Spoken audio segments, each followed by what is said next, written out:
Everyone?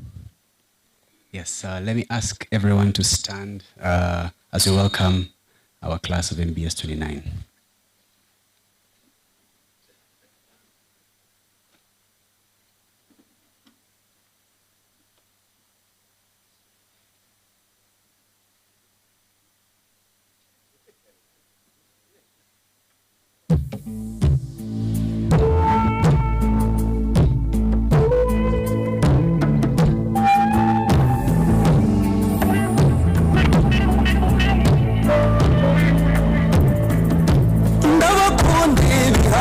Iyo dutabaye mama we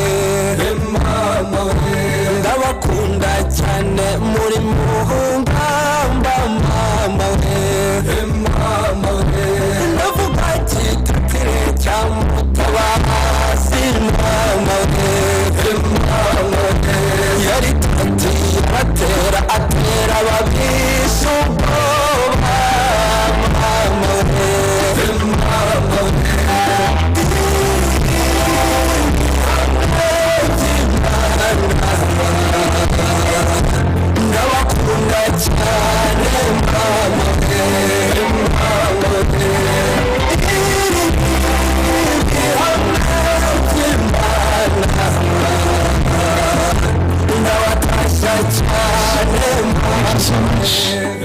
Good afternoon to everyone. Let's give them a round of applause.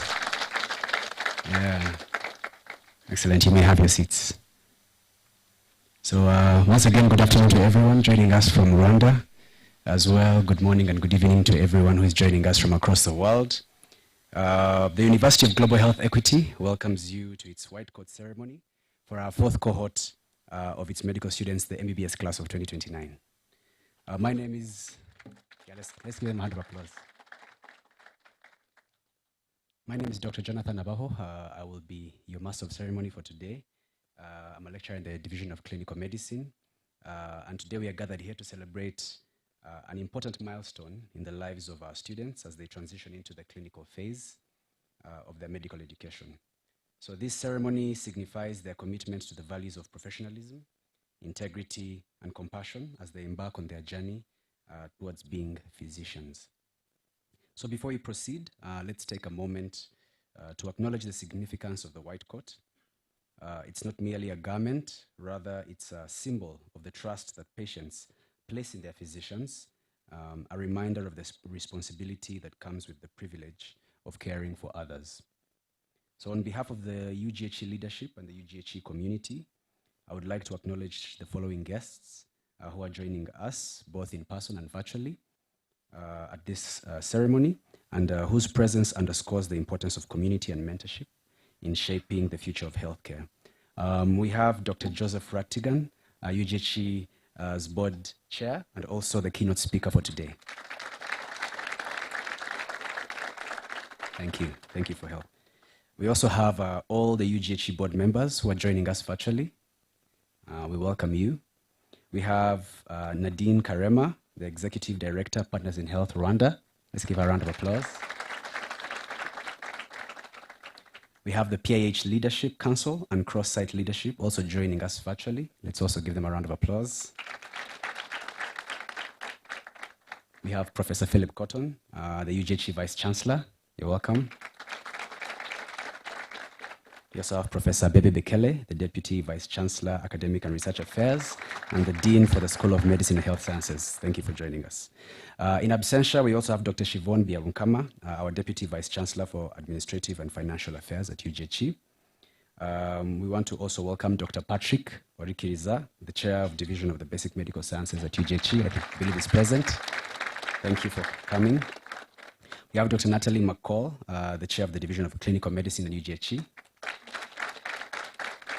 We also have Dr. Edgar Karimba, a pediatrician pulmonologist, who is also the Deputy CEO of Medical Services at King Faisal Hospital. Thank you for your time. We also have academic partners from Mehari Medical College who are here in person joining us. Thank you so much.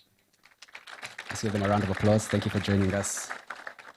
We also acknowledge the presence of leadership from the following hospitals where our students are currently doing their clerkships. We have Butaro District Hospital. I believe we have Dr. Elad. You're welcome, Dr. Elad. Guingwavu Hospital. I don't know if we have anyone from Guingwavu here present. We acknowledge them as well. We have Chirehe District Hospital. We have University Teaching Hospital of Kigali, Seashika.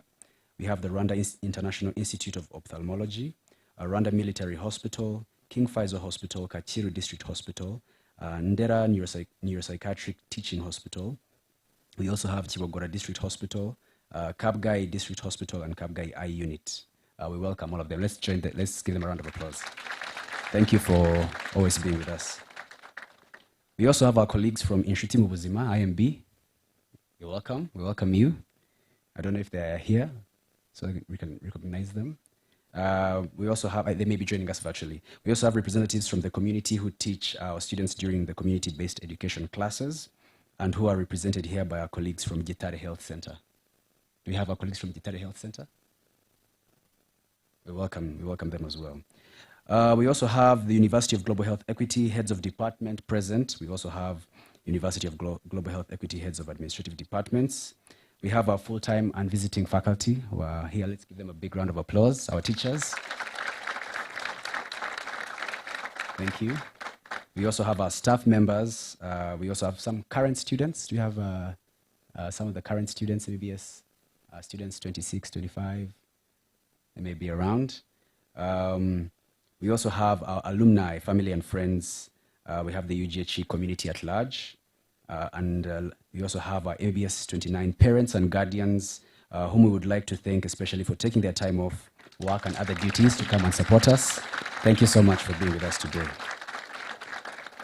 And finally, we have the class of MBBS 29. Welcome. Thank you so much. Good, so as we begin, we have a few housekeeping rules. Please remember to keep your phones on silent. And also, please feel free to approach any of our protocol team should you need any assistance. I think they have badges. You can easily identify them should you need any help. So our program for today's ceremony is as follows. We are going to kickstart the ceremony with our first speaker, Dr. Patrick Orichiriza, the current chair of the Division of Basic Medical Sciences, who is going to share his introductory remarks. Welcome, Dr. Patrick.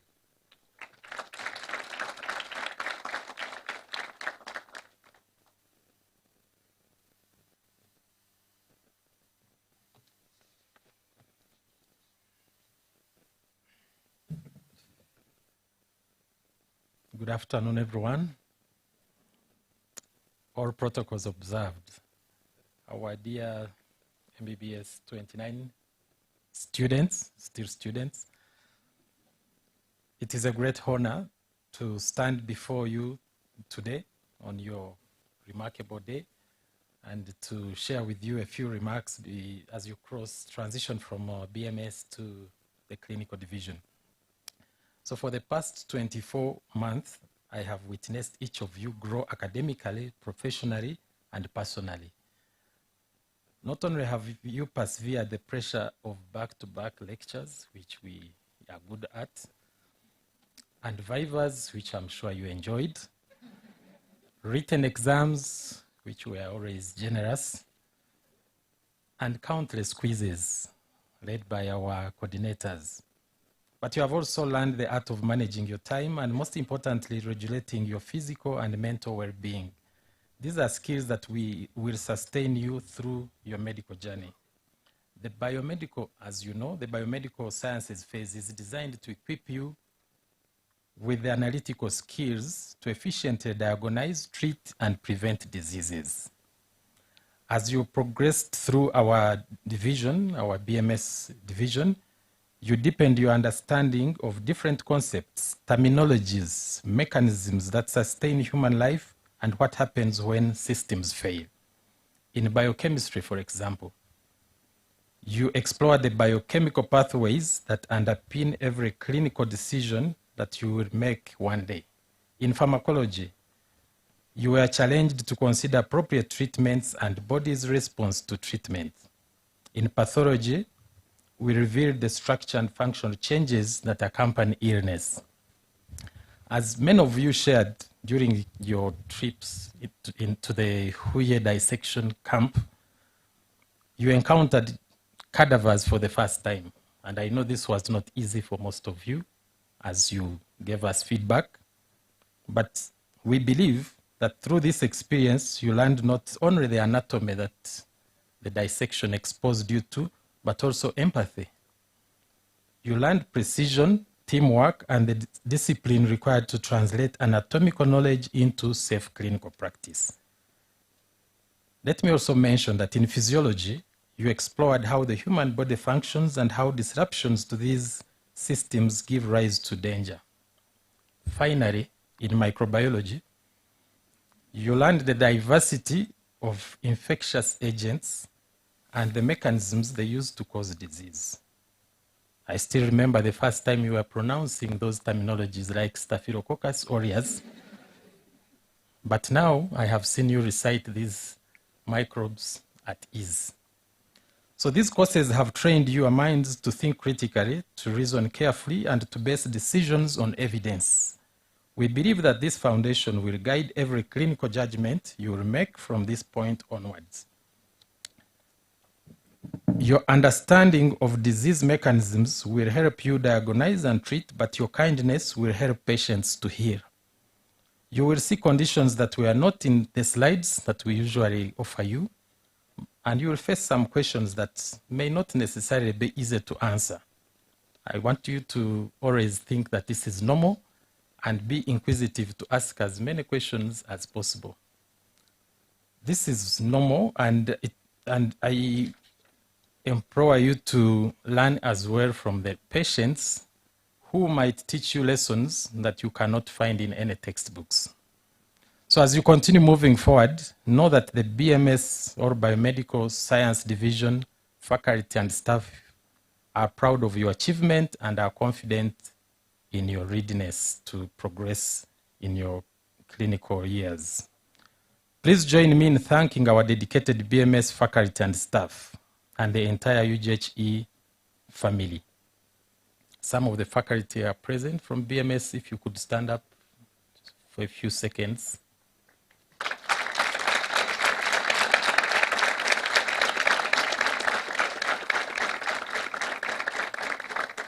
Thank you very much. So let's also appreciate our service providers. Companies like Get Inc., La Payotte. The kitchen team generally has kept us healthy, and I can see all of you looking very healthy, which is a testimony to their nourishing meals that they have provided. I can't forget also the Hagaruka cleaning staff. I'm sure that they have kept our campus entirely clean. How about if we also give a round of applause to our community in Kabyaza, in Rusumo.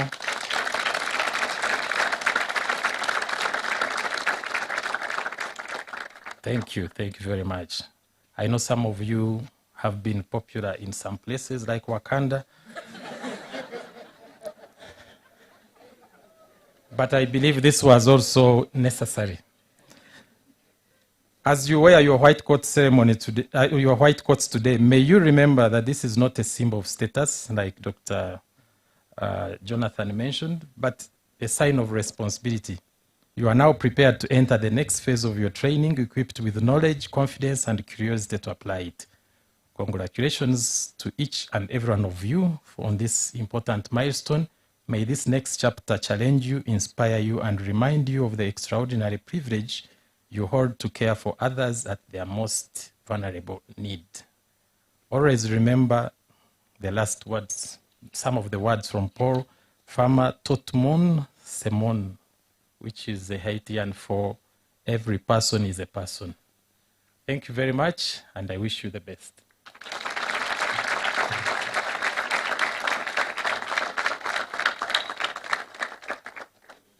Thank you so much, Dr. Patrick, for your message.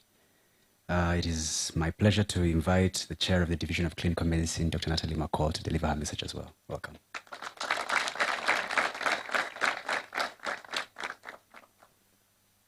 Good afternoon, everyone, and a warm welcome again to everyone and to the class of MBBS 29.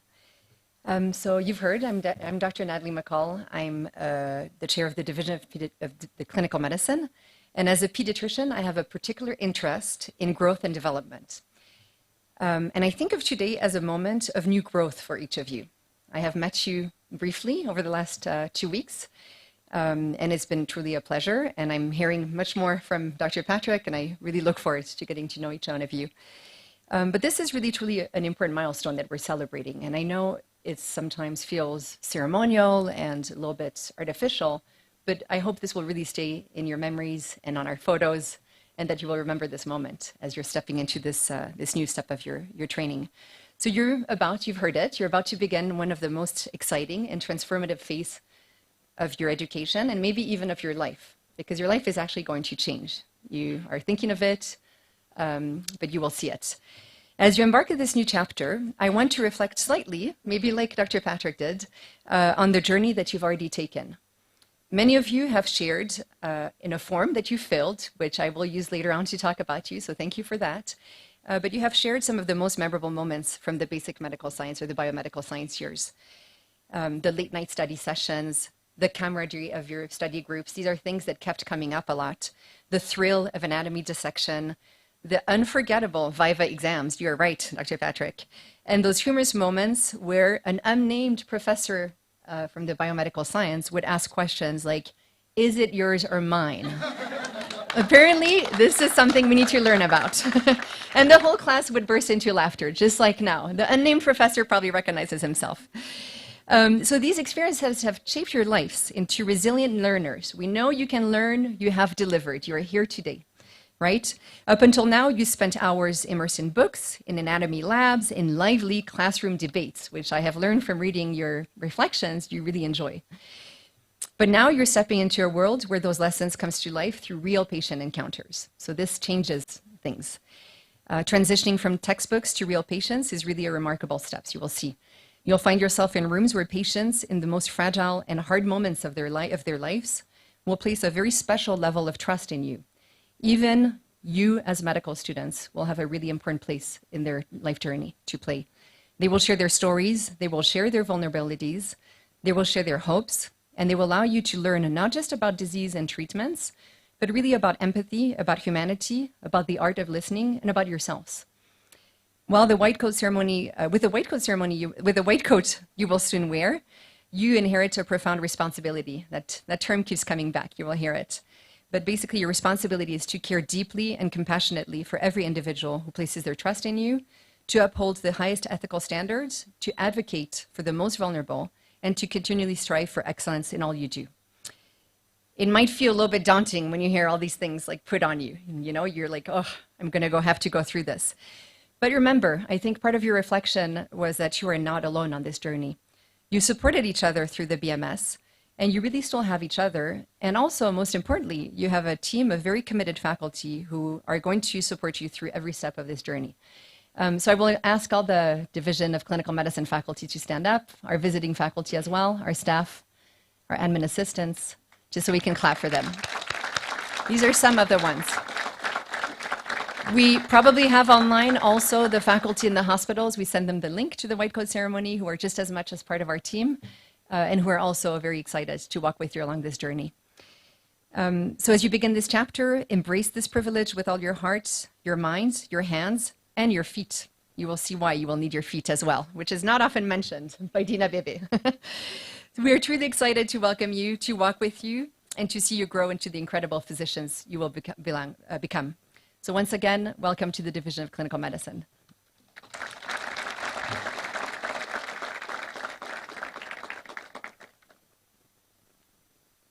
Thank you once again, Dr. Natalie, for your thoughtful message. Ladies and gentlemen, kindly join me in welcoming Beni Ines Vizimana, the current... Welcome, Beni.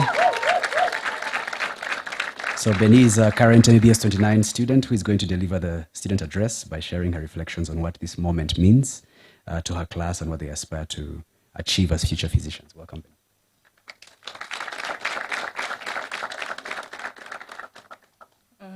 Distinguished faculties, family, friends, my fellow future physician, all protocols observed, good afternoon.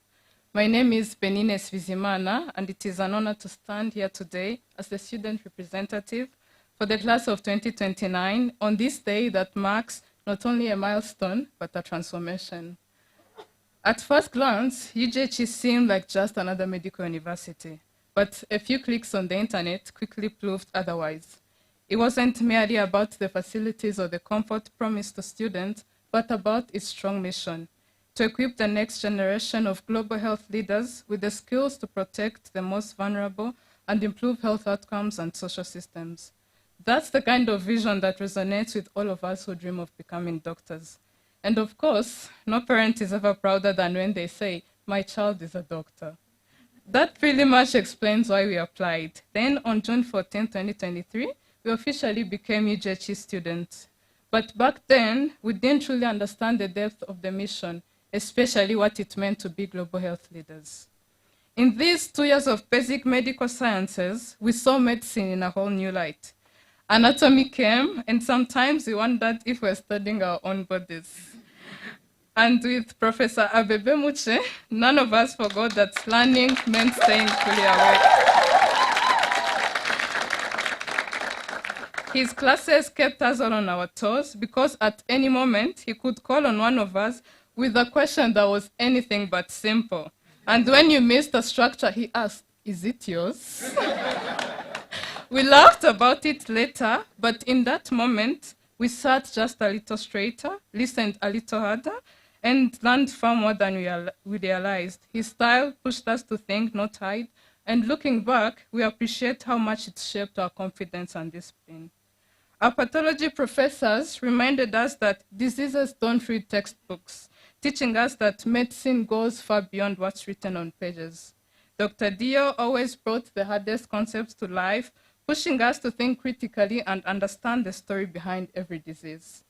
Dr. Louise brightened even the toughest morning with her smile, even when we hadn't done our pre-class readings, which admittedly happened more often than it should have. Together, they challenged us and ensured that our foundation in pathology was as strong as it was meaningful. Our pharmacology professors inspired us in their own ways. Dr. Fikadu with his favorite question, "Isn't it amazing?" Rekindling our fascination with medicine. And Dr. Odongo reminded us that things are not black and white. Sometimes they are gray. Pushing our limits until we achieve the reasoning ourselves. He taught us to think beyond exams and grades, to think about the patient who will one day depend on us. Our physiology professor, Dr. Ajayi, whose classes always began with 1 or 2 famous quotes before studying physiology. The highlight of each session was his way of describing the function of each part of the body as its aesthetic function. We may have forgotten many details over time, but that unforgettable approach has stayed with us. And to our biochemistry professor, Professor Daniel Seifu, his gentle way of teaching created a sense of comfort, even when the content was anything but simple. Outside the classroom, he carried himself with a quiet guidance that to many of us felt genuinely father-like. And it made him someone we felt comfortable approaching and speaking with. Not forgetting our microbiology professor, Dr. Patrick, who happens to be the BMS division lead. His calm, humble, and collected nature made even the most complex topics feel approachable.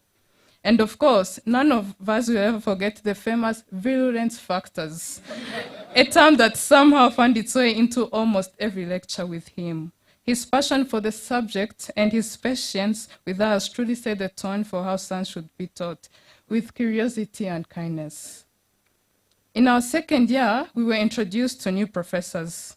Our new anatomy professor, Professor Rehan, for instance, waged his greatest battle during the neuroscience module, the one everyone agreed was the hardest. Yet he managed to turn what felt like an impossible topic into one of the most engaging parts of our learning. He created an environment where everyone felt included, all while reminding us again and again, familiarize yourselves with the atlas. Our new biochemistry professor, Dr. Frederick, on the other hand, faced the challenge of making one of the most abstract subjects understandable. Even with only a few classes, he always ensured we grasped the content. He never relied solely on slides. He'd patiently write everything on the board, even things we had on our laptop, just to make sure we truly understood.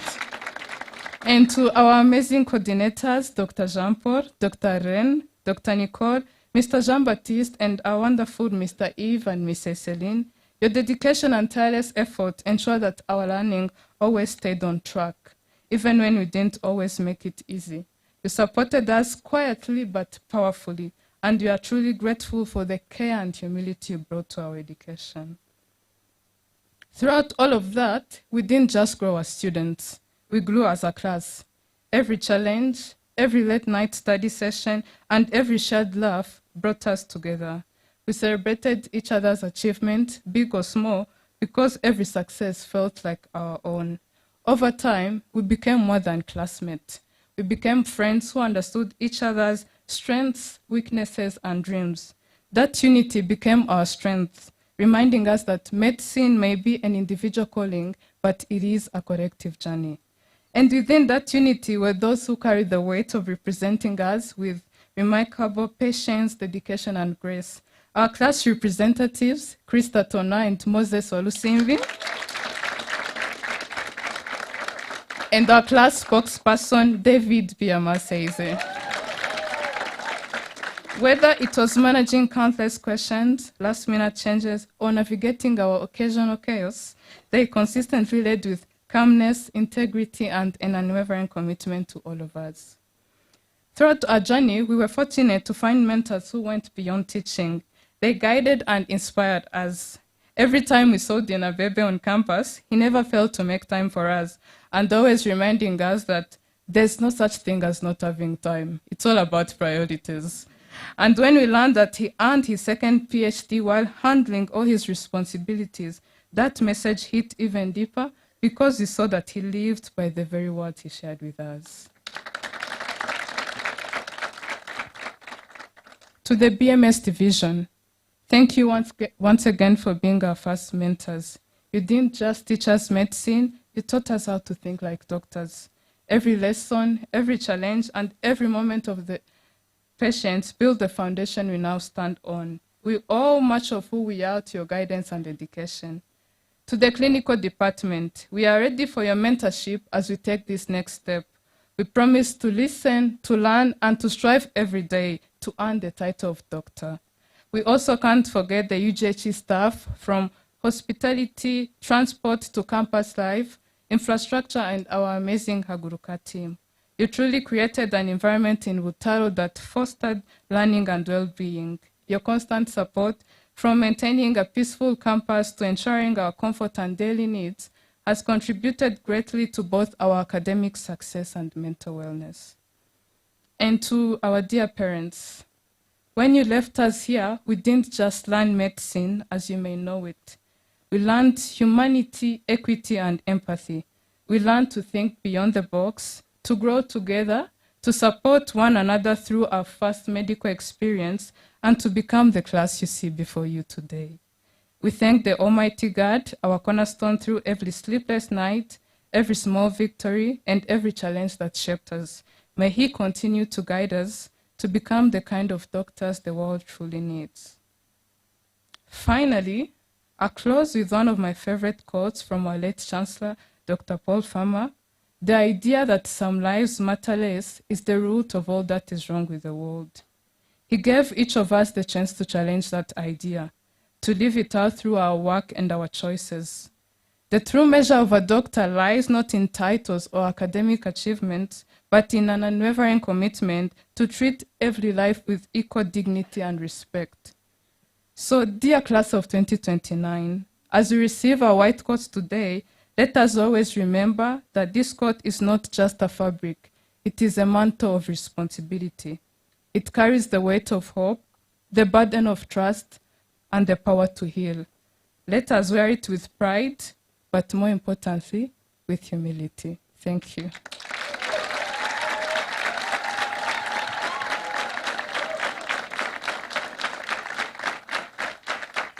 Thank you very much, Benny. Thank you very much for your thoughtful remarks. Everyone, join me in welcoming Professor Philip Cotton, our Vice Chancellor, to offer us his welcome address.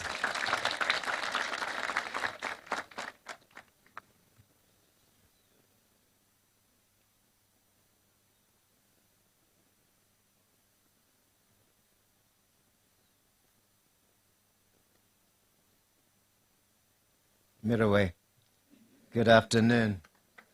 Murakaza neza nitwa Phil Cotton umuyobozi wa kaminuza. And now I'll revert to English. You know, I used to teach, when I used to teach medical education. And I taught medical education by using the films of Whoopi Goldberg, principally Sister Act and Sister Act 2. And in that film, as she brought the students together in one place, they started to tap their desks. And they started to sing, if you want to be somebody and you want to go somewhere, you better sit up and pay attention. Are you paying attention? Good, good. Because I have a message for you, like everybody else has a message for you. Are you okay? Yes? Today in Butaro, we mark a transition. I sound as if I'm rapping it. I'm not. I'll start again. Today in Butaro, we mark a transition. Graduation is a transition. And so maybe it's a bit like a graduation. At graduation, you will wear a black cloak. Doctors' coats used to be black until they said that the color hid stains and germs. You'll not wear your graduation cloak every day. And you might not wear this white coat every day. Some children will be scared by it. Some people will associate it with closed and locked institutions and will tremble with fright. You'll not wear it in theatres or in intensive care units. You'll not wear it when you climb hills to see people in their homes. You'll not wear it when you attend the funeral of a patient who has inspired you. You might not wear it when you hold a grieving parent tightly. You might not wear it when you caress the baby whose mother has just passed away. And you'll certainly not wear it to have dinner with your loved ones. We all have memories of our white coats, running to a cardiac arrest while holding onto every pocket crammed with a drug formulary, note, stethoscope, torch, and tendon hammer. When times are tough, your white coat won't help you. Your colleagues might, the nurses might, the diagnostic services might, your seniors might. But God will. A white coat marks you out if you're one of a few. A white coat allows you to blend if you're surrounded by many others in white coats. Today we have put on our white coats to declare our shared commitment and solidarity with those whom we serve. There are stories of people imitating doctors by putting on white coats. And in those stories, and without question, patients put their trust in those imitators. It's an awesome responsibility. But once you wear your coat, people will put their absolute trust in you. Never disregard that confidence and trust. Are you okay? Kings and queens wear extravagant coats, coverings, and cloaks. They do this to elevate themselves, to create awe, and to subjugate others. Your coat should never grant privileges nor diminish other people. Instead, in your white coat, you will accompany, you will crouch down, you will listen, and you will give absolute love and respect. Priests wear cloaks. Some are ornate, symbolizing purity, chastity, and charity. And some wear coarse and plain cloaks, representing denial of self. This is the coat you wear when you set aside your own interests. Okoye, in Wakanda Forever, wore a jacket over her suit so as not to be noticed in public. But this is your coat to be noticed, to be judged and measured in order that you become the best versions of human compassion and care.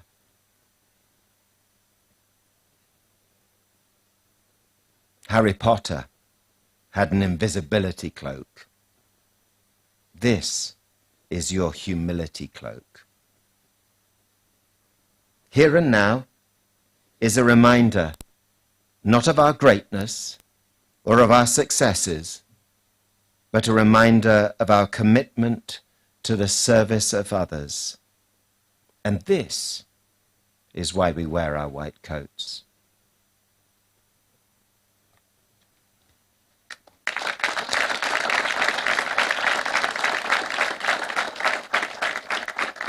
Thank you, Professor, for your kind words. At this juncture, allow me to welcome our Deputy Vice-Chancellor, Academic and Research Affairs, as well as our Dean, to offer his message, but also to usher us into the oath ceremony. Thank you.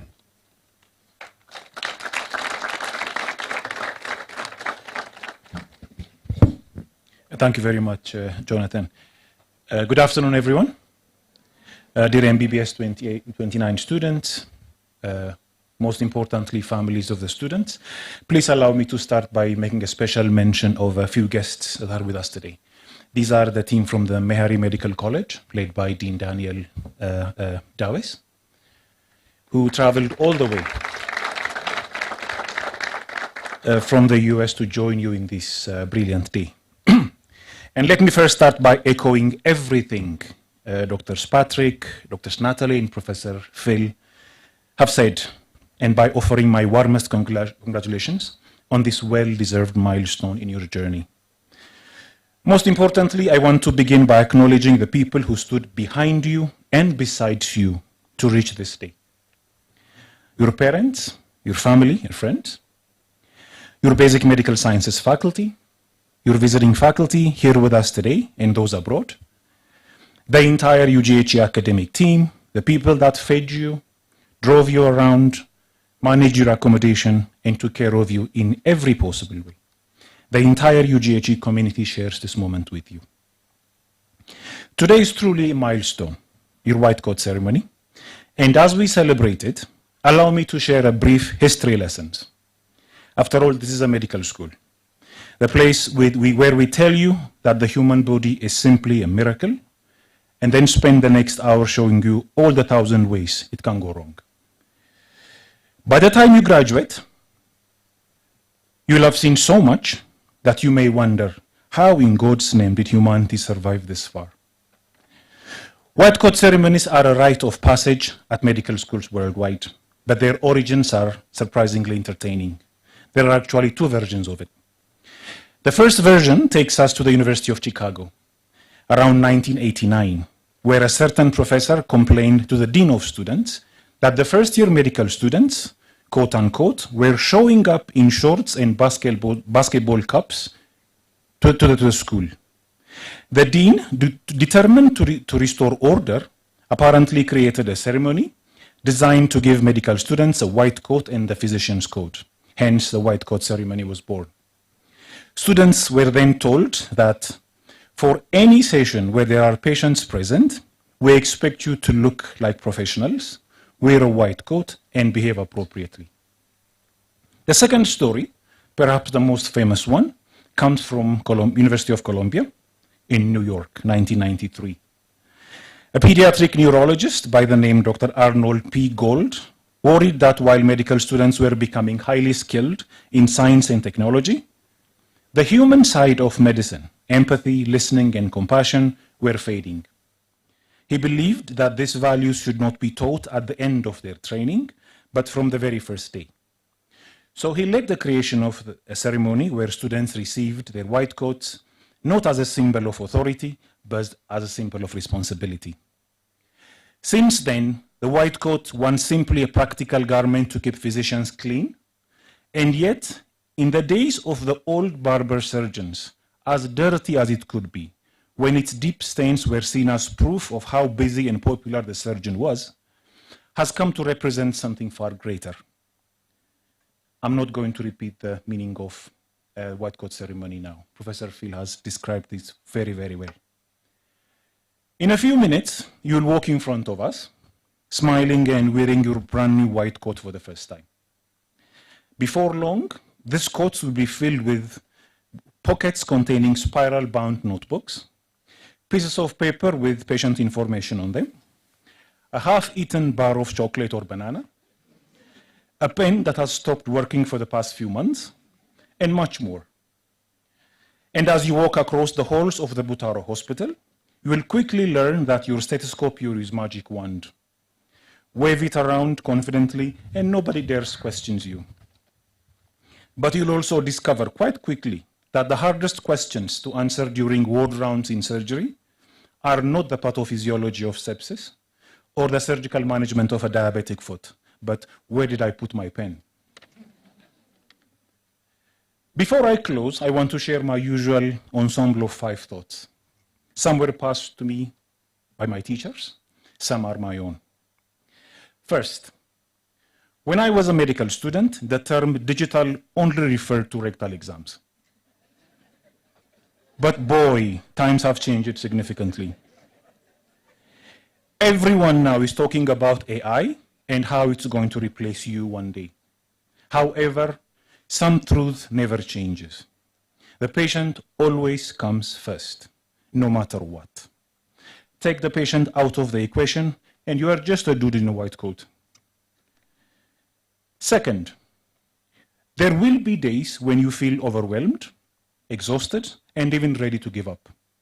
When that happens, take a breath, look around, and remember how good you looked in those white coats. Third, always see your work through the lens of equity and justice. Your loyalty must be to the voiceless and the poor, not the powerful. Stand firm so that no one is ever denied care or education. And as Paul said, I repeat, the idea that some lives matter less is the root cause of everything that's wrong in this world.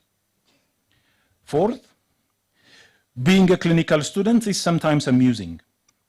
You might forget your mother's birthday, but we make sure you remember every disease anniversary in the textbook. So take care of yourself, your loved ones, and your friends. Maintain balance in life. The universe should not require you to set yourself on fire so that you can keep others warm. And finally, congratulations once again to each of you. Your amazing journey is just beginning. Keep smiling, and God bless us all.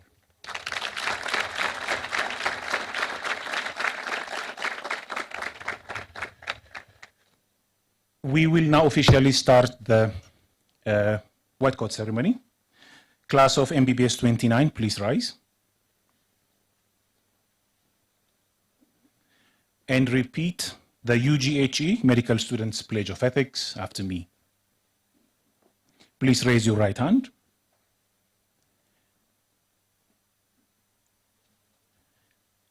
I publicly acknowledge and accept the responsibilities given to me today as a physician in training.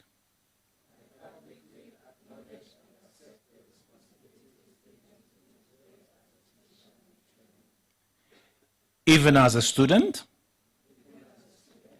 I have a responsibility to improve the standards of health in my community.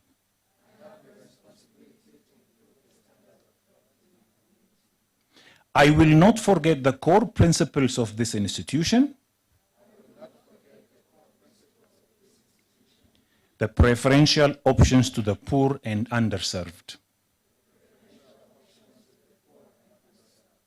I will approach all aspects of my education with honesty and integrity.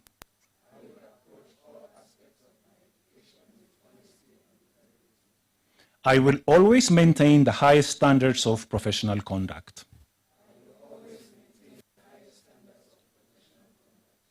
I will value the knowledge and wisdom of the physicians who have preceded me.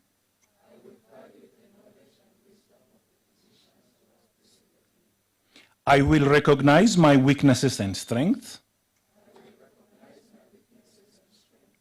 and strive to develop those qualities that will earn the respect of my patients. I will maintain patient confidentiality and be tactful in my words and actions. I will strive to earn the trust my patients placed in me and the respect that society places upon my profession. As I accept these new responsibilities, I will not forget the importance of my own health and well-being. I will continue to value my relationships with those who have supported me in the past.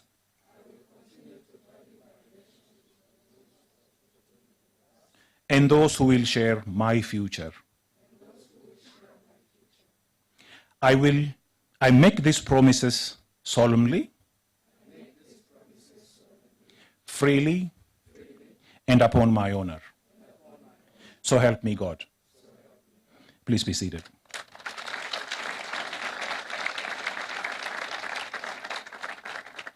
I will now request the team to assemble here, the Registrar's Office, and the distinguished faculty of UGHE, both internal and external, to help us start the process. Please join me in welcoming all of them to the stage.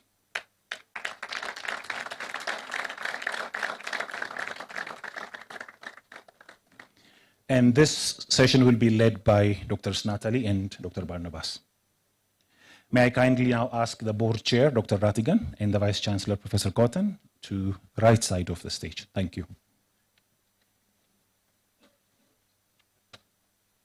Thank you, Dean. Okay, so I'm going to call the first four students to come up. Ali Tua Lapia Amara, Aline Abayo, Ange Bertin Izere, and Anita Iradukunda. So for those of you who don't know them, let me tell you a bit about our students with the help of Dr. Barnabas. Ali Amara's most memorable moments in the BMS are the late night study sessions and anatomy reviews that built his teamwork and resilience. Friends describe him as humble, dedicated, and compassionate, and he hopes to become a pediatric orthopedic surgeon and a health system leader for Sierra Leone. Aline is known for her kindness, sincerity, and a warmth that makes people feel safe around her. Her most memorable moments in BMS were the sleepless nights before the Viva, the racing heart during questioning, and the way her mentor, Professor Abebe Muche's intense but inspiring style shaped her confidence.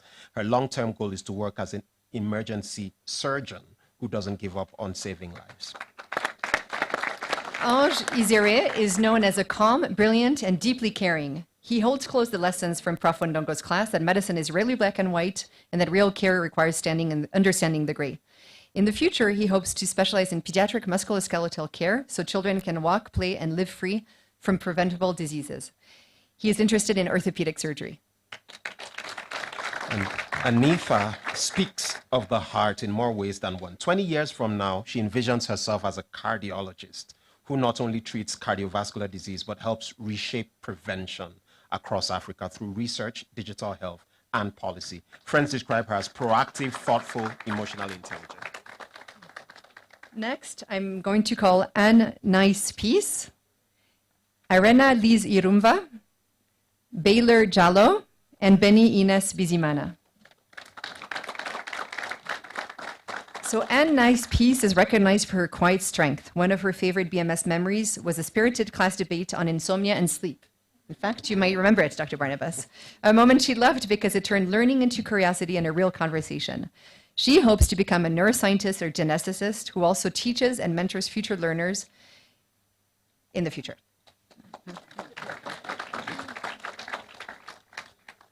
Arena Lise Rumva is celebrated by classmates as vibrant, brilliant, and the kind of friend who pushes others to realize their potential. She makes people feel welcome and heard, whether in study sessions or in moments like traditional dance and karaoke nights. Her peers see her as a future doctor who will care with empathy, companionship, and she sees herself as great, compassionate, humble cardiovascular surgeon. I wonder where she got that from. A businesswoman, innovator, and entrepreneur. Beler Jallo is described as someone who with eyes for detail and a careful, thoughtful mind. In the future, he hopes to combine clinical work with community health advocacy, and he's interested in neuroscience and behavioral genetics. Benny is known for lighting up a room with humor, warmth, and dependable leadership. One of her most memorable moments in BMS is the dining hall table that became her class's gathering place and turned classmates into family through laughter and support. She hopes to explore the nervous system deeply. She's interested in neuroscience with a future path in neurology or neurosurgery.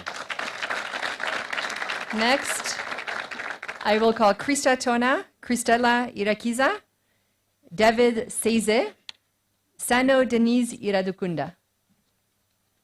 So Krista Tona is described as full of love, empathy,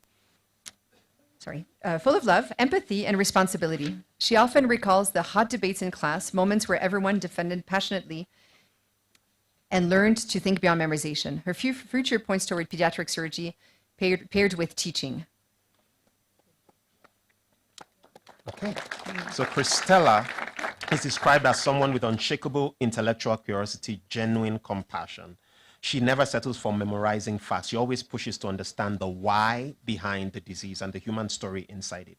She has a blend of sharp intelligence, profound warmth, and she's interested in surgical education. Sees herself becoming, a professor of cardiothoracic surgery and anatomy.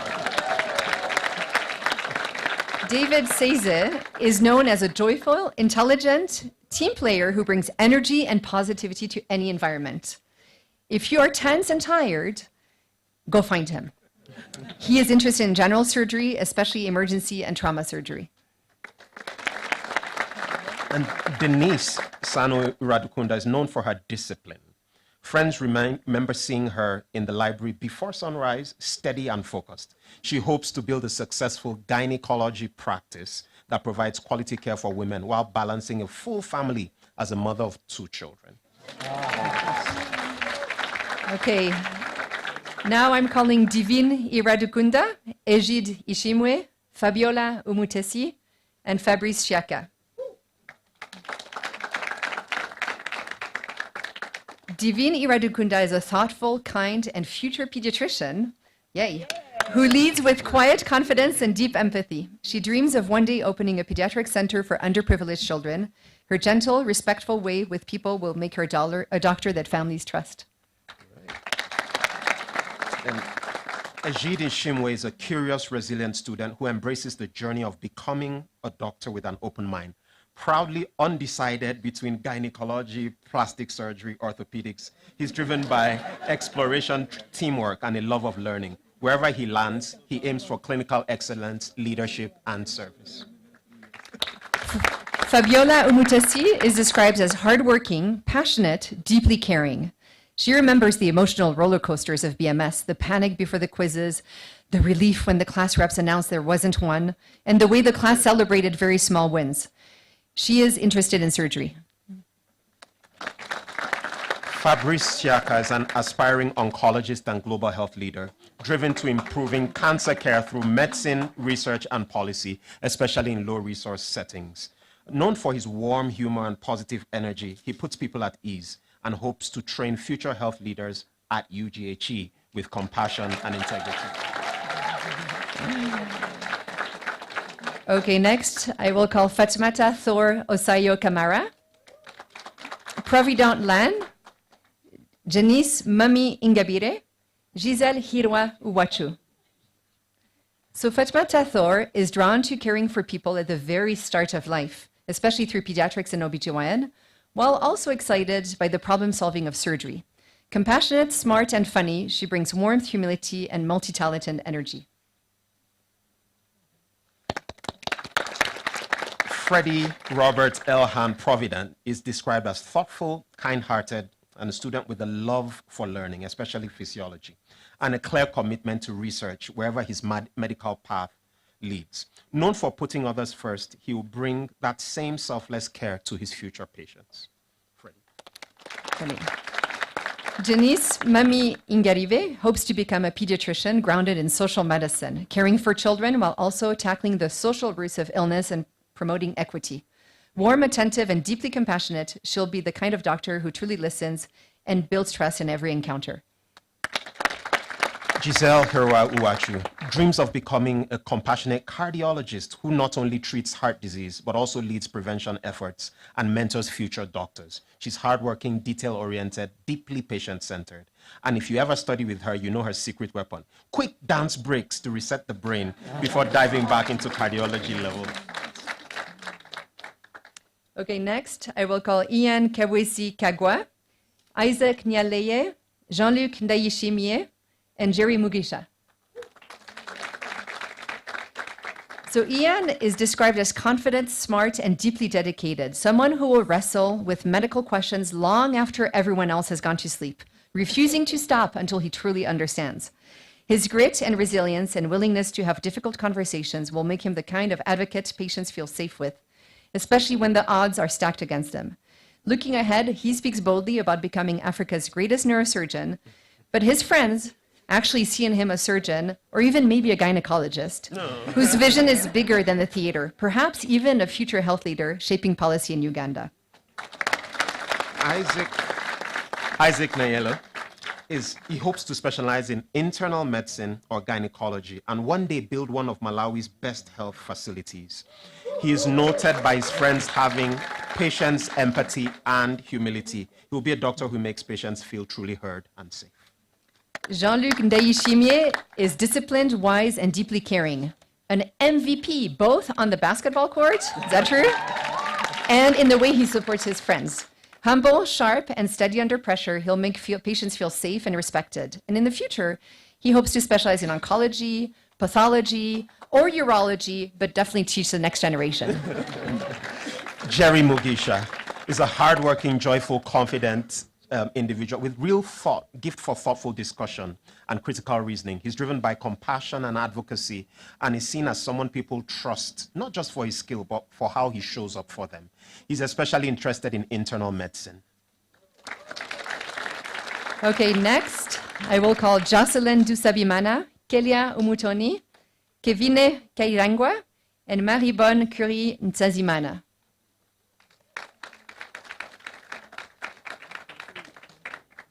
Jocelyn Dusabimana is selfless, brilliant, and the kind of friend who always shows up for others, even at her own expense. She carries humility with humor. Her future patients will feel that mix of heart, dedication, and going the extra mile.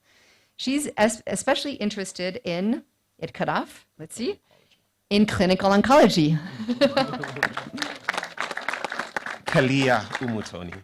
She's energized by lively class debates that bring that sharp, engaged spirit to everything she does. She's especially interested in surgery with her sights set on surgical oncology. Kevine Kairangwa is grounded, resilient, and shaped by the intensity and teamwork of Viva season. She's especially interested in cardiothoracic surgery, and she sees herself delivering high-quality, compassionate care, strengthening local healthcare systems, and mentoring the next generation of surgeons. Marie brings humor and calm to stressful moments, midnight singing, laughing through the exam pressure, and owning her Bonnie nickname. She's especially interested in cardiothoracic surgery. Remember, Paul Farmer said this is the University of Cardiothoracic Surgery Equity. Looks like it. Okay, next I will call Marvin Murenzi, Melissa Melissa Kurikie. Yes? Uwimana and Morlachore Ida Mochele.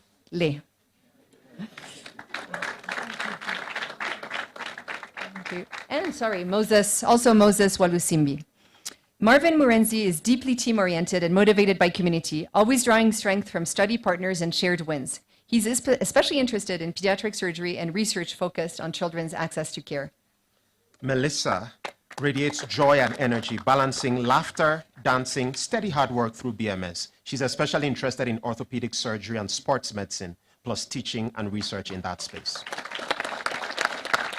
We also call her Charity. So Charity Mohlekele is bold, socially minded, and passionate about serving where the needs is greatest, with a heart for neglected disease. She's especially interested in emergency medicine, community health, and pediatrics. Then Moses Swalusimbi is a patient, compassionate leader with a true gentleman at heart, someone who listens without judgment and makes people feel genuinely cared for. He brings steady purpose, humility, big vision for equity, and especially drawn to surgery and global health advocacy. But most especially, he aspires to be one of the greatest dads you will ever meet. Good. Next comes Nelly Ikirezi, Nicole Muiza, and Noela Irankunda, and Chutinziza Mihigo. Nelly Ikirezi is a warm, balanced, and full of gratitude for the everyday joys that carried her through BMS. She's especially interested in pediatrics, and she hopes to build her own pediatric clinic one day. Nicole Muiza is thoughtful and inspired by mentorship, carrying both ambition and humility into her next chapter. She's especially interested in surgery and research with a focus on, guess, cardiac surgery. Noella is visionary and science-driven, excited by the future of innovation in medicine. She's especially interested in neurosurgery and hopes to pursue gene medicine and gene therapy. Then we have Inshuti. Inshuti Mihigo is ambitious, big picture, motivated by using medicine as a platform to uplift others in many ways. He's especially interested in medical management and global health. Inshuti.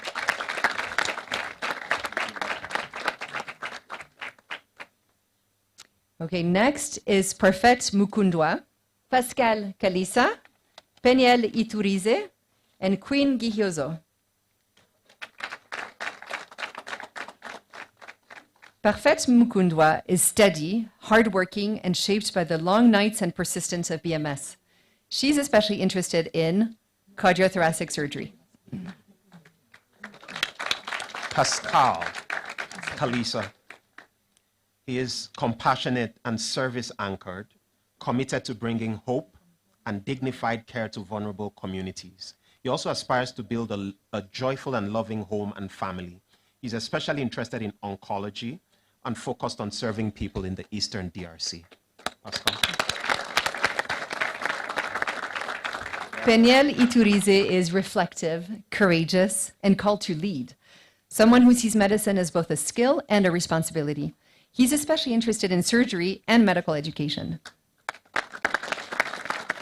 And Queen Gihozo is a careful thinker who loves solving clinical puzzles and keeps children's well-being at the center of her purpose. She's especially interested in pediatrics and curriculum design and development. Now I will call up Sadie Umuhire, Sandra Karekezi Teta Gitego, Solange Umuhoza, and Stanislas Semogerere.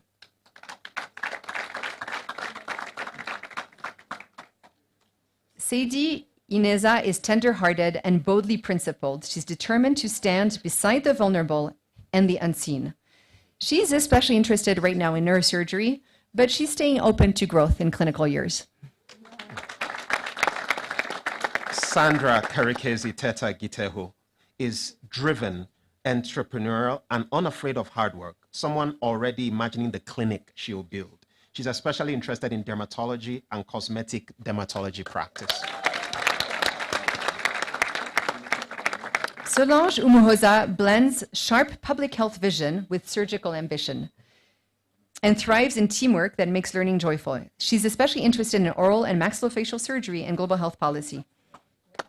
Stanislas is systems-minded, forward-thinking, the kind of person who thinks about how healthcare can work better for everyone. He's especially interested in health systems engineering and otorhinolaryngology, ENT. Stanislas? Okay, and our last three, I'm going to call Stella Kasamba, Silvia Dushime, and Valerin Gikurdiro Irasubiza. Yes. Stella Kasamba is creative, curious, and grounded in a love for core sciences that shaped her BMS journey. She's actually interested especially in anatomy, physiology, pharmacology, and a future in global health with surgery, neurosurgery or cardiothoracic surgery. Sylvia Dushime is spirited and self-aware, carrying both humor and big dreams for service and leadership into the future. Beyond her career, she dreams of being a devoted mother, happily married, raising a big, lovely family. She's especially interested in public health and health policy, with the long-term goal of running her own hospital. Sylvia. Valerie Irasubiza Gikundiro is described as deeply encouraging and calm. She remembers the laughter, the sunny breaks, and the chaotic dance sessions of BMS. We hear a lot about dance sessions. We need to learn more. And in 20 years, she hopes to become a compassionate pediatrician advocating for underserved children.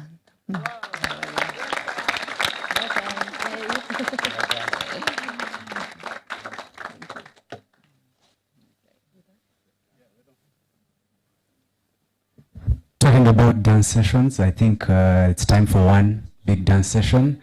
So I'll ask our DJ to please play some music. I'll invite everyone to come and help us feel this dance floor for now as we celebrate our students today. DJ, thank you guys. Welcome our parents to join us as well. Our parents, please, welcome to.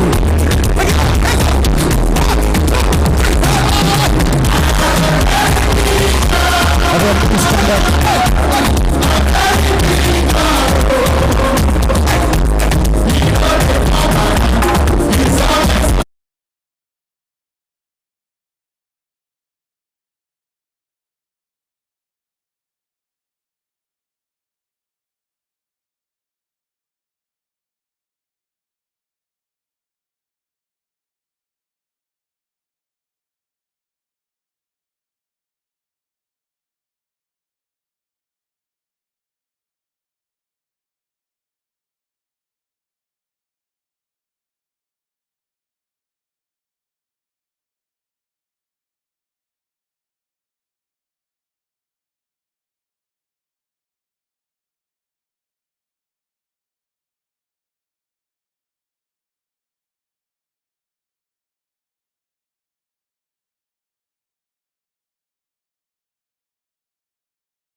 pediatrician, pediatric pulmonologist.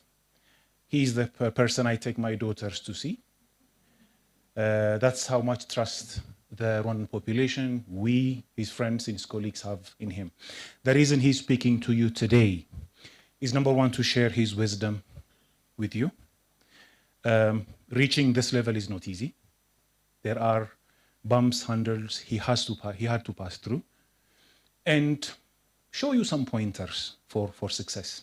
And most importantly, to kind of show you what to avoid. Please join me in welcoming Dr. Edgar to the podium.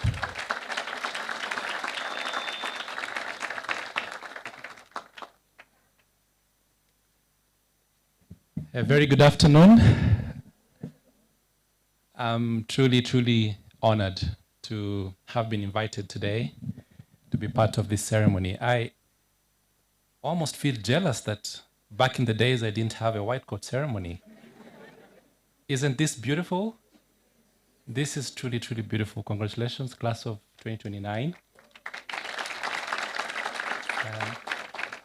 You all look beautiful. I felt all the emotions listening to all the words that were spoken earlier today. So when you speak towards the end of the day, almost everything that you had in mind has already been said in one way or the other. And that's a good thing, because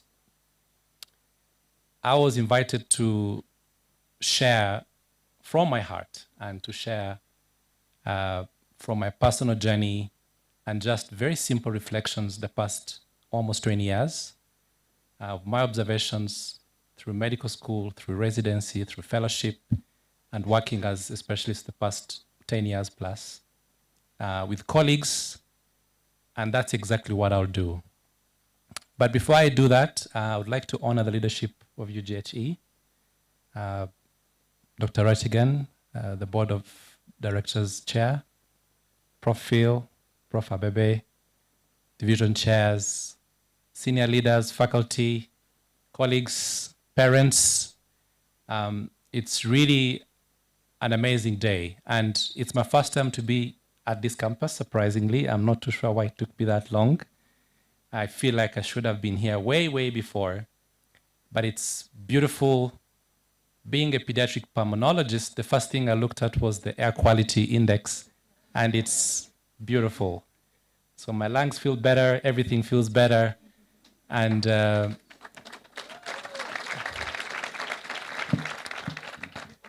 campus is just amazing. So I was looking back as a medical student, this very critical transition, moving from basic sciences, and Ines gave us a beautiful speech. We learned everything about your teachers and their characters and how they teach. And transitioning to the clinical years, you're graduating from Dr. Patrick to Dr. Natalie, who is a very good colleague.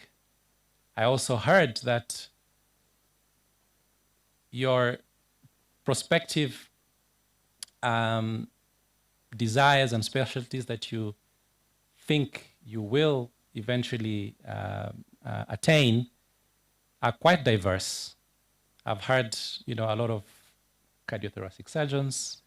I've heard many pediatricians. I've had OBGYNs and the others.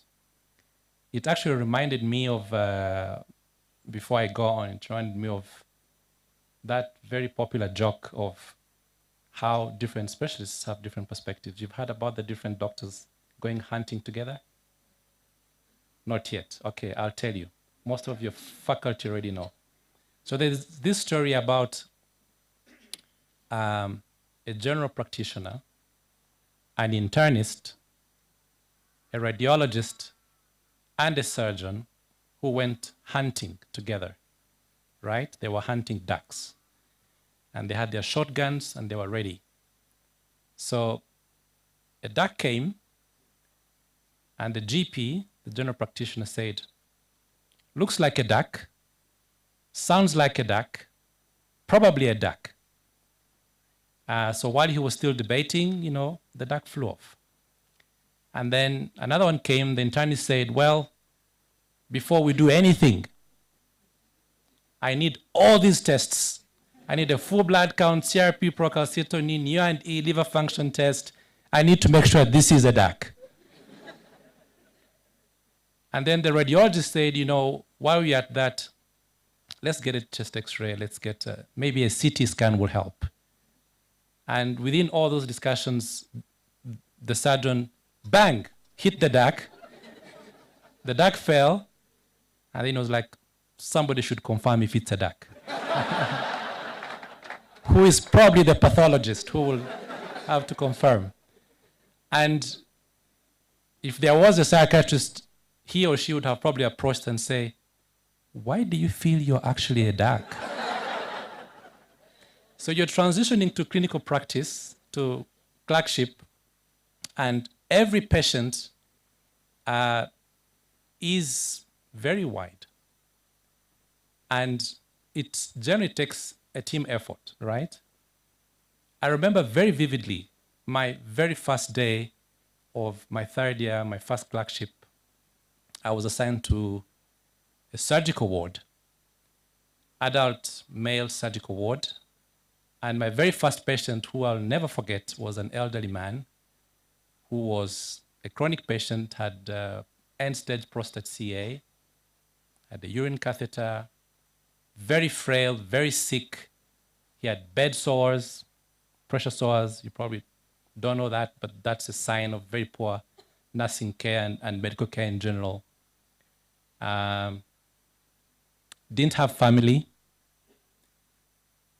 and had all kinds of social and health problems. And this patient happened to be a prisoner.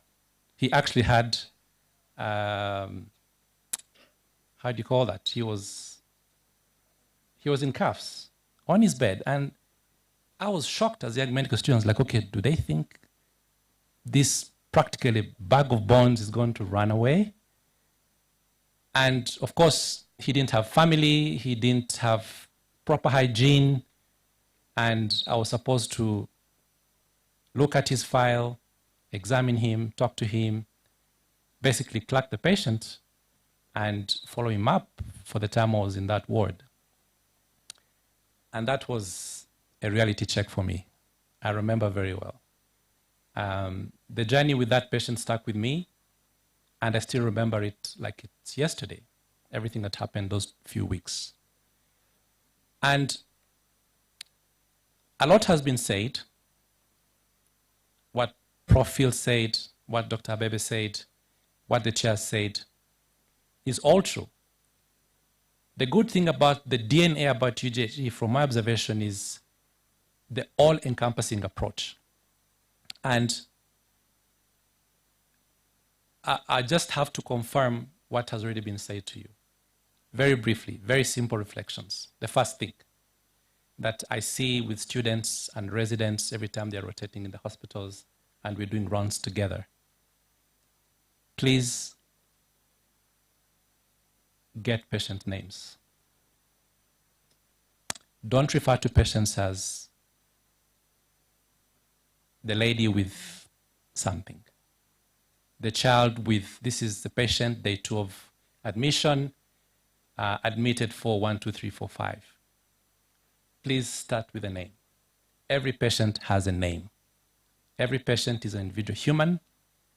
Give them a name. Mr. So-and-so, Mrs. So-and-so, baby so-and-so.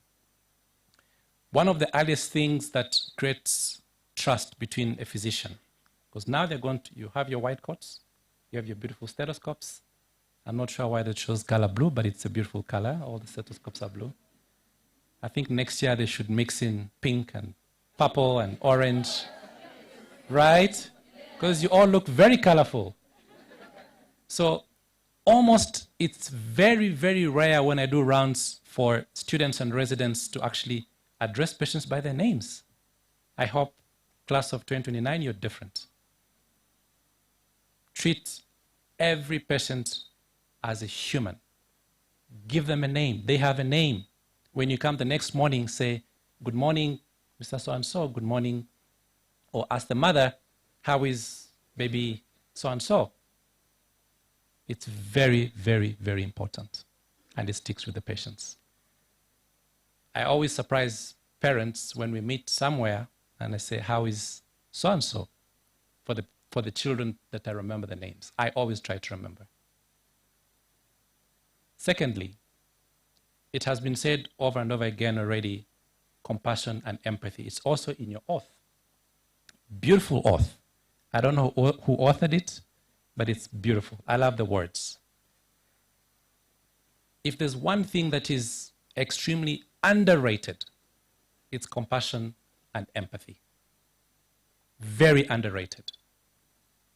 And it always have the same powerful effect when doctors, physicians, medical students actually slow down and practice, communicate, approach families, parents, patients with empathy. Over the years, especially as a resident, I did my residency in big, busy hospitals in South Africa where you see tons and tons and volumes of pathology. You lose many patients over the years. That's the other truth of this profession of ours. But the one thing that makes a difference is even when you lose a patient, painful as it is, and it's going to happen, families always remember. Families always remember. One of the most touching messages that, as a doctor and my colleagues as well that receive over the years, is when, despite the bad outcome, when families acknowledge you, acknowledge your kindness, acknowledge your compassion and empathy, because you can't fake it. When you're really attentive, the patient feels it. You don't need words. It's like kindness. You know, kindness is a universal language. And when it's real, it's real. People will feel it, right? And really the highest, you know, they always say that the highest level of knowledge is empathy. You've heard that, right? And knowledge and skills, I have no doubt about that. You're in very good hands. You're going to be very well trained. But think about that. Be mindful. Every patient is different. Every family is different. They have different levels of understanding, different education levels, different everything. So you require a high level of adaptability, a high level of emotional intelligence. But above it all, compassion and empathy, you can never go wrong. It never grows old. Even with the technology and everything coming, that is extremely underrated. So make it your core. Third, the best medical students, the best physicians in this medical career are perpetual learners. You kind of have to be obsessed with learning because so much is evolving. I think Prof. Abebe mentioned it. We are in an era where there's so much information that is very accessible. And one of the most painful things is to see a medical student, a physician, who does not learn progressively and perpetually because we owe it to the patients, right? You've heard about all these advances. Elon Musk has promised us to replace us all with Tesla humanoid robots. That ways to be seen.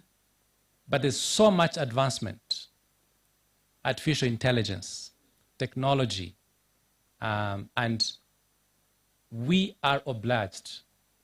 Most of us still read every day. Somebody mentioned that Dina Bebe is doing a second PhD, or he's done a second PhD. And I'm currently also doing a PhD.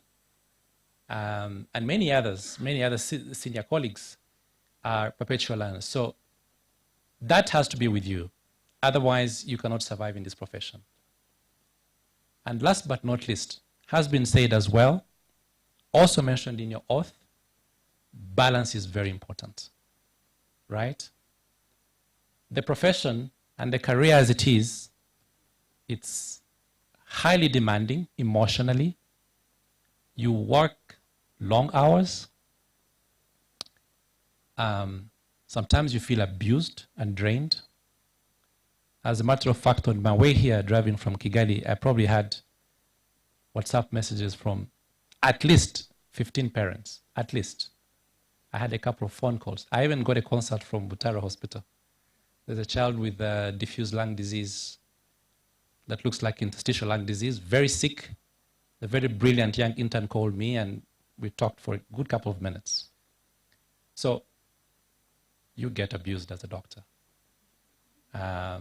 But it's very important to, even as a medical student, during your clinical training years, to establish balance. I love the dance skills, I love the music, keep it going. Very important. Do sports, do whatever you need to do, read something that is non-medical, but always have balance. Because many of the senior colleagues are struggling with burnout, and typically, good discipline and balance starts early. It starts now. You have to study very hard, you have to get the grades, but remember about your overall health. Because when you show up in the hospital to take care of patients, I speak parents a lot because I'm a pediatrician. You show up to take care of patients and you're a mess, physically, mentally, emotionally, you're not going to help anybody, right? So today is a beautiful day. It's extremely meaningful, marks a critical stage, and from what I've seen and witnessed and heard, I think you're ready, and I think you're going to do very well. So my only wish and prayer and thought is that you thrive, you do well, and we'll be waiting for you in the next couple of years to come and strengthen this profession. And many of you from different countries, wishing you all the very, very best and plenty of success. Thank you very much.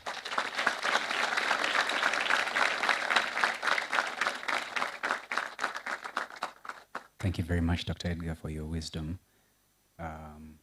Ladies and gentlemen, allow me to welcome Professor Phil to welcome our last speaker for us today. Thank you.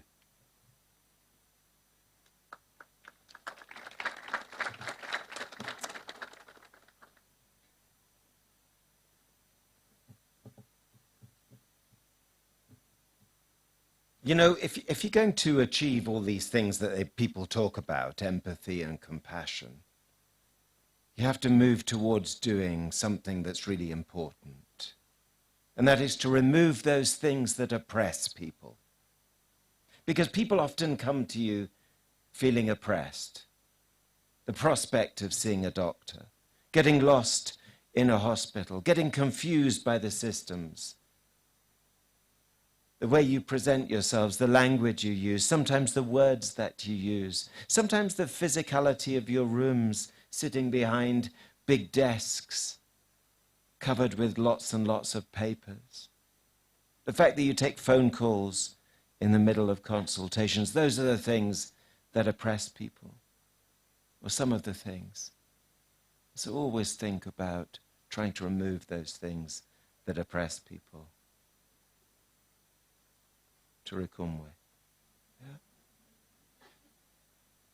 Now, I'm kind of like the headmaster at UGHE because I kind of manage everybody in the institution, and I'm responsible for everything that happens in the institution. And I can only do that because I have two deputy vice-chancellors who in effect line manage everybody, either in the academic side or in the operational side, Abebe and Siobhan. So who holds me to account? Well, there's the regulators, of course, there's the ministries.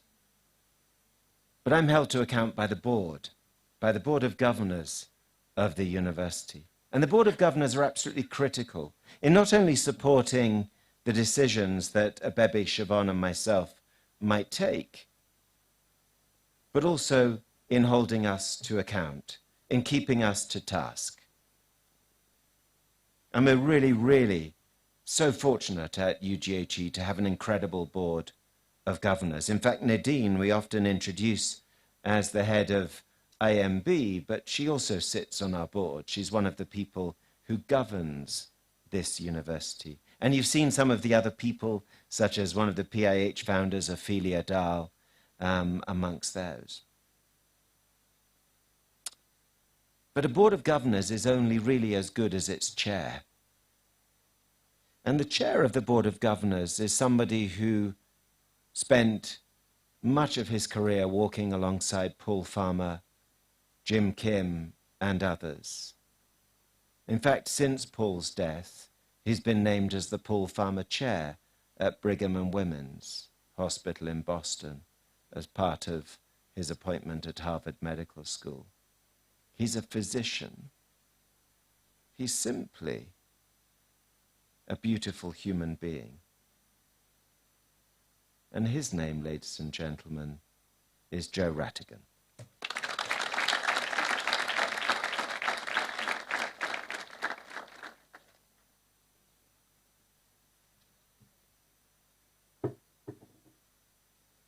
Thank you so much, Phil, for an incredibly wonderful and generous introduction.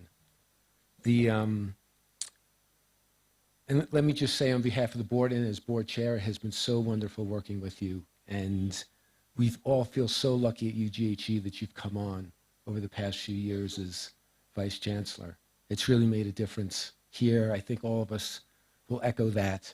The faculty, because before I was board chair, I was one of Dean Abebe's visiting faculty. And so thank you, Phil. I speak to you today, although Dean Abebe invited me here today in my role as board chair, I don't want to speak to you as board chair. I want to speak to you as a physician. I've been in practice and continue to be in practice for the past 32 years. I'm an internist, which, by the way, guys, I didn't hear a lot of people wanting to do that job. And we would actually order a lot of tests before we determined it was a duck.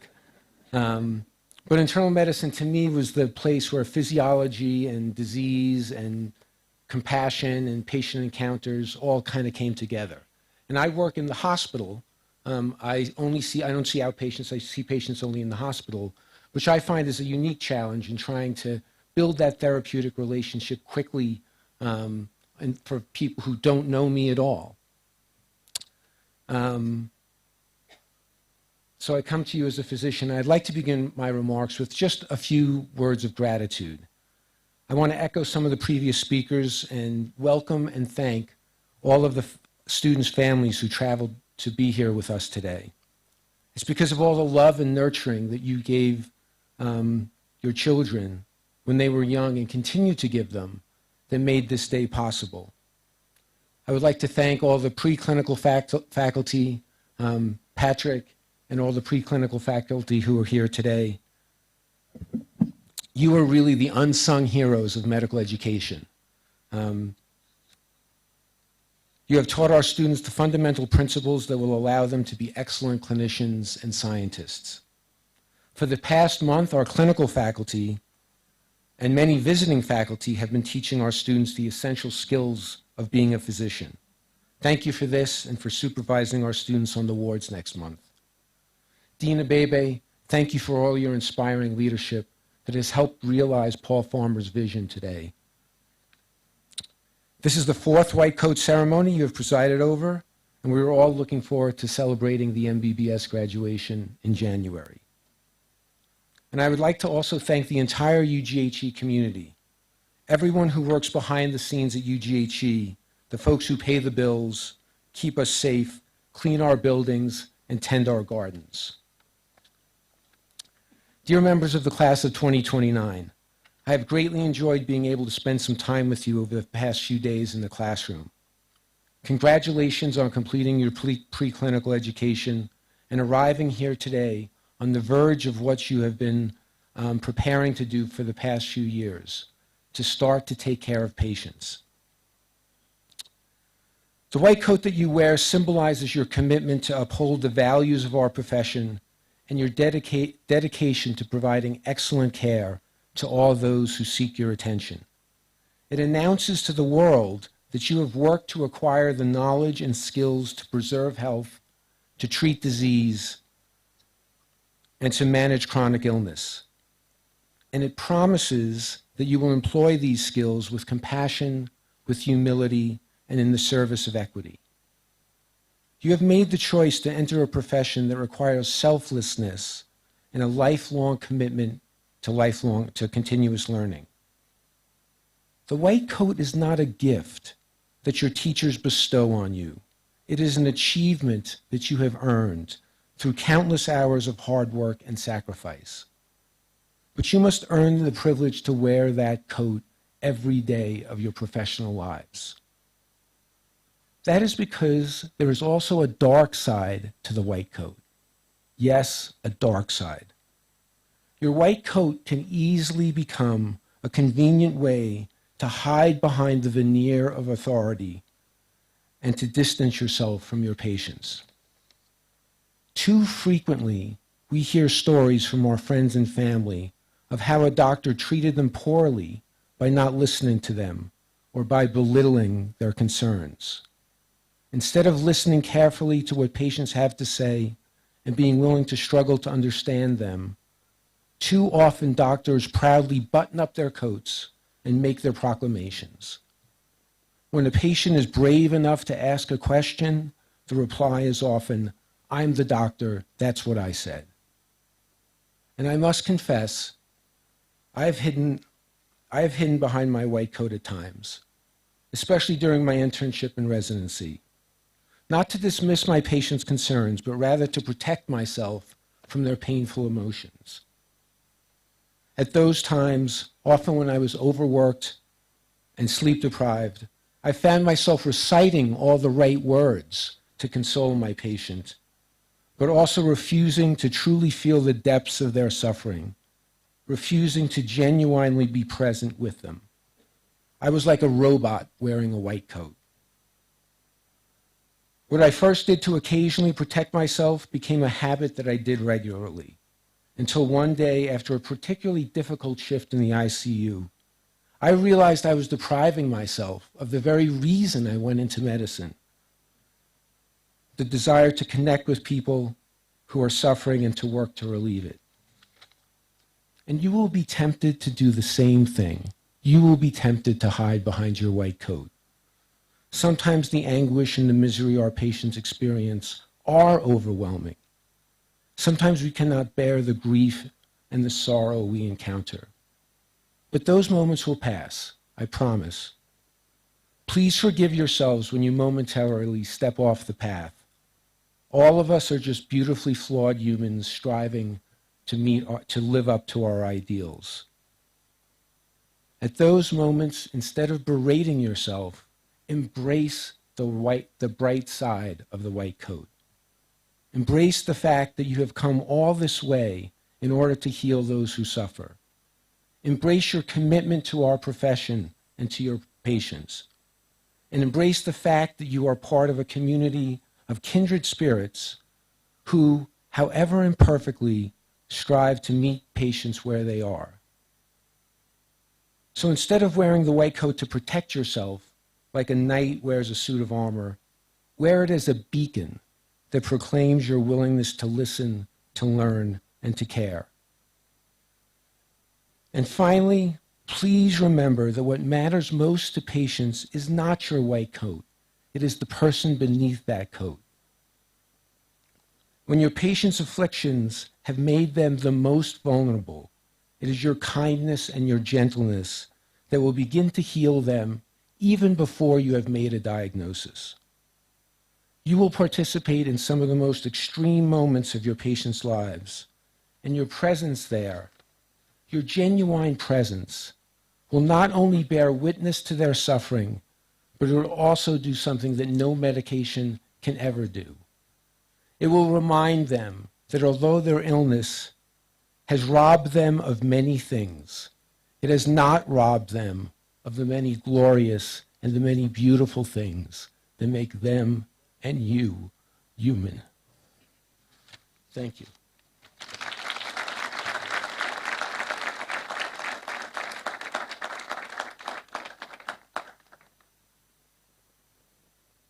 Thank you so much. Thank you so much, Dr. Ratigan, for blessing us with your presence today and making this day memorable for our students. In conclusion of today's proceedings, I invite Prof. Abebe to officially close this ceremony and to give us his vote of thanks. Thank you. Thank you, Dr. Jonathan. Brilliant words, Joe. Brilliant. Thank you so much for sharing this with us. That's really inspiring. Ladies and gentlemen, all good things must come to an end. I guess we have to end this session, but please join me in giving a vote of thanks to the following individuals. Most importantly, your parents who are sitting way over there.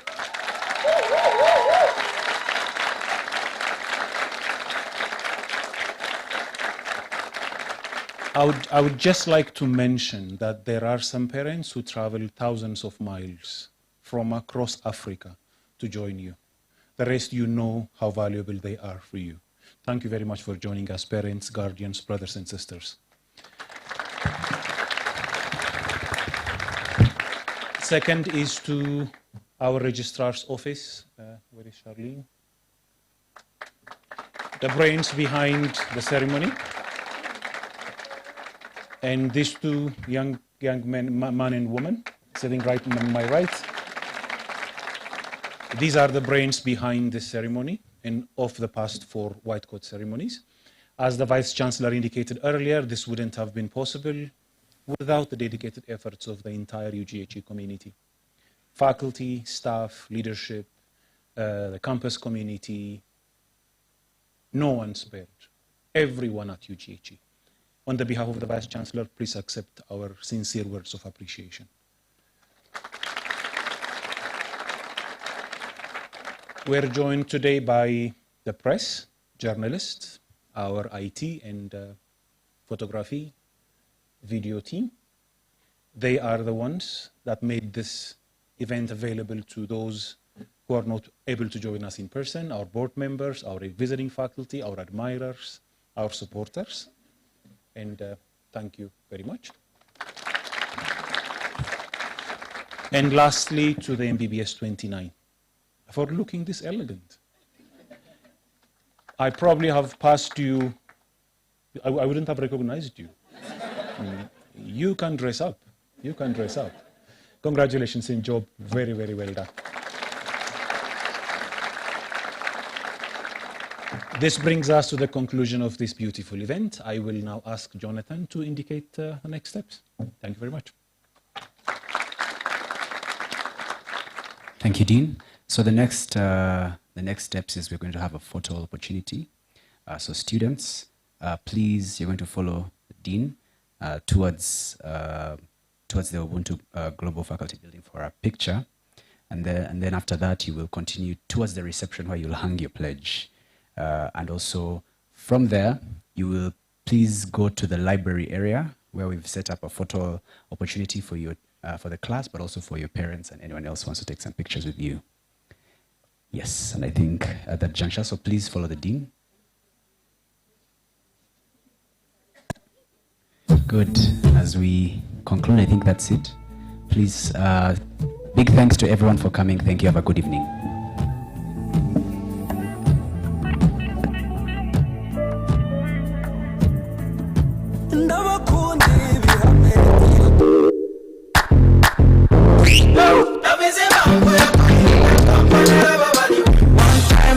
She must have been asleep on me. Jesus, you did give me